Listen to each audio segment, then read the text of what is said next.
क्षेत्र में आकर के जब दर्शन किए, प्राचीन प्रतिमाओं को देखा, देख कर के विचार आता है कि भारत देश में जगह जगह से जब जब खुदाई की जाती हैं प्राचीन प्रतिमाएं प्रकट होती हैं। जैन प्रतिमा ही प्राय देखने में आती हैं, अन्य प्रतिमाएं कहीं निकलती नहीं हैं। इसे देख कर के हर एक जैन श्रावक का श्रद्धान और अधिक मजबूत होना चाहिए। पर वर्तमान में ये देखा जाता है कि बहुत से लोग इस जैन संस्कृति को छोड़ कर के मिथ्या मार्ग की ओर ही अनुसरण कर रहे हैं। अपने श्रद्धान को गला करके या यूं कहें अन्य जगह आकर्षित हो रहे हैं। ऐसा कुछ उपदेश हो जाए ताकि वो मिथ्यात्व से दूर होकर के इस ओर अग्रसर हो सके। मूर्ति की जो पूजा है ये वस्तुतः जैन दर्शन में ही है। अन्य किसी दर्शनकार ने मूल सिद्धांतों में कहीं मूर्ति का उल्लेख नहीं, बाद में जाकर के अनुकरण के रूप में स्थापित होने लगी। इसलिए प्राचीन काल की मूर्तियां जब निकलती हैं तो उससे इतिहास पता चलता है। बिलहरी में बहुत समय पहले आया था, जब भी कटनी जा रहा था। इस बार आने का मन तो नहीं था। इस बार तो माँ वीर सागर, इन लोगों विशाल सागर, धवल सागर की भावना ने ही मुझे प्रेरित किया। और भावना में इतनी प्रबलता आई कि जैसे ही मैं बिलहरी की तरफ मुड़ा, सामने भरा हुआ कलश मिला। तो मैं सोचते सोचते चला गया, इस कलश का शुभ संकेत क्या है, क्यों मिला, क्या होने वाला है। तो शुभ संकेत करते करते 2 किलोमीटर ही चला और शुभ संकेत ये मन में आया कि रास्ते में मत रुको, सीधा बिलहरी चलो। उस कलश ने संकेत दे दिया था कि कोई बाधा नहीं हुई थी। और यहाँ आने के बाद सभी ने ये कहा कि अच्छा निर्णय हुआ कि यहाँ आ गए, नहीं तो दिन भर स्कूल में पड़े होते। और अभी शाम को प्रवेश हो रहा था, विशाल सागर जी कह रहे अच्छा हुआ, नहीं तो वहाँ क्या करते। तो इस प्रकार की स्थितियाँ लोग दूर, प्रत्यक्ष को आजकल लोग महत्व दे रहे, परोक्ष को नहीं।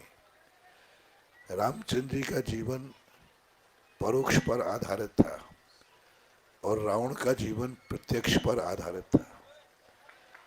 रावण प्रत्यक्ष में सुखी था और रामचंद्र जी प्रत्यक्ष में दुखी थे। तो आज जो कलयुग है वह प्रत्यक्ष को स्थान देता है। धन दौलत ज्ञान विज्ञान आदि जहाँ दिखता है, जहाँ मिलता है उस तरफ मुड़ जाता है। और जो सच्चा धर्म होता है वो प्रत्यक्ष नहीं परोक्ष की तरफ ध्यान देता है। प्रत्यक्ष में तो वो कष्टों का रूप दिखेगा, लेकिन जब परोक्ष में देखते हैं तो सुख का भंडार दिखेगा। रामचंद्र जी का जीवन देखते हैं तो प्रत्यक्ष में कष्ट ही कष्ट नजर आते हैं, लेकिन भविष्य देखते हैं तो बहुत सुख नजर आता है।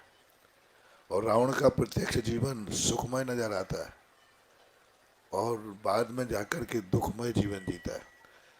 आप पिक्चर देखते हैं, आप लोग, खलनायक पूरी पिक्चर में ऐश करता है और हीरो की क्या दशा होती है। और अंत के 5 मिनट में खलनायक समाप्त और हीरो के सुख के दिन आती पिक्चर खत्म। मार 5 मिनट को उसका सुख दिखाते उसके। अब पूरे खलनायक के अच्छे दिन चलते रहे, पूरी पिक्चर चलती रही। और जैसे ही हीरो के अच्छे दिन आए पिक्चर, तो ये दुनिया पिक्चर है। खलनायक के अच्छे दिन तो देखता है और हीरो के अच्छे दिन आने होते हैं पिक्चर खत्म कर देता है। यही सबसे बड़ा कारण है कि जैन दर्शन वह हीरो है कि जब इसके सुख के दिन की बारी आती है तब तक व्यक्ति इसको छोड़ करके इतनी दूर भाग जाता है कि वो सुख की खबर भी नहीं सुन पाता। और जब खलनायक के यानी संसार के सुखों की बात आती है तो उसके संबंध में वो पूरी पिक्चर देखता रहता है। इसलिए पूज्यवर अमृतचंद सूरी महाराज ने इस संसार को रंगमंच कहा। और रंगमंच इसलिए कहा, इस संसार के रंगमंच में खलनायकों की सुख की चर्चा तो होगी, लेकिन जो हीरो है उसके सुख की चर्चा कोई सुनना पसंद नहीं करेगा, पिक्चर को एंड कर देते हैं। यही मूल कारण बनता जा रहा है।